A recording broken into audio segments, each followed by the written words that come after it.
Thomas the tank engine had been working in the coal yards all day. The little blue engine was covered in coal dust. "We can't clean you up tonight, Thomas," said his driver. "There's a problem with the hose pipe."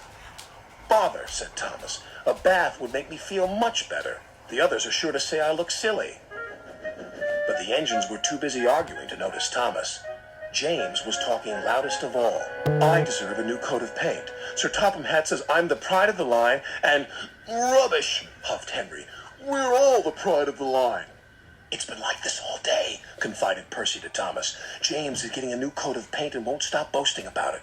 "Why, James? I'm the one who needs a new coat. Look at me." "I'd rather not," retorted James. "You're not a pleasant sight, and wouldn't understand the needs of a really important engine."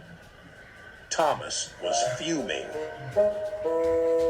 Next morning, as James was being repainted, Henry had an accident.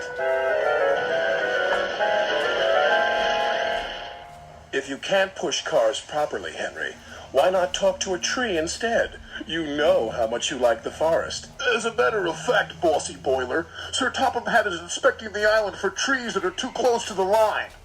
He's worried they might cause trouble."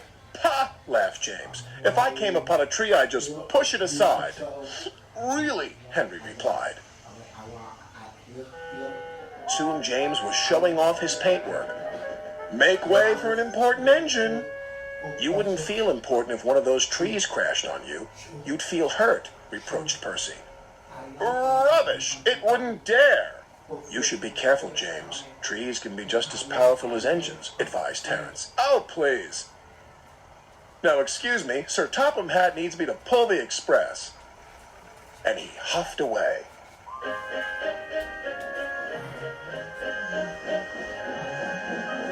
But James was wrong. "You must go to the yards and collect an important goods train, James. It's heavy, so be careful," said Sir Topham Hatt. "But, sir, I've just been repainted. Can't Thomas or Percy do it? They're dirty and like working with freight cars." "Really useful engines don't argue." So James didn't. By the time he arrived at the yards, the weather had changed for the worse. "Your color's nice, James. Pity about your face, though," said a freight car. James ignored them and set off.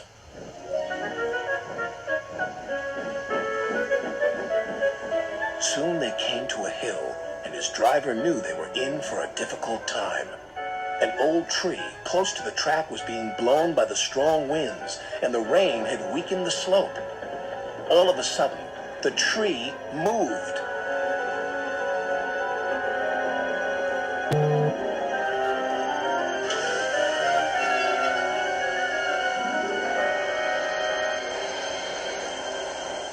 "Oh, help!" cried James. "Go away!" But of course, the tree couldn't. James tried to reverse away from the tree, but his train was too heavy. Then he heard a whistle. "It's Thomas," called his driver. James felt embarrassed and worried that Thomas would laugh at him, but Thomas didn't. He knew this was no time for teasing. "Beep, beep." "I'm ready," whistled Thomas. "So am I," replied James. "As ready as I'll ever be." They were just in time.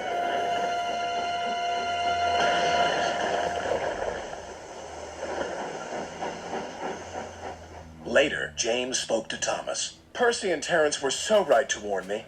Thank you for rescuing me, Thomas." "Oh, that's all right. We engines must pull together, whatever the weather." Just then, Edward bustled in. "Sir Topham Hatt thinks you're both brave engines. Thomas, you're going to have a new coat of paint. And James, Sir Topham Hatt says that tomorrow you'll pull the special express."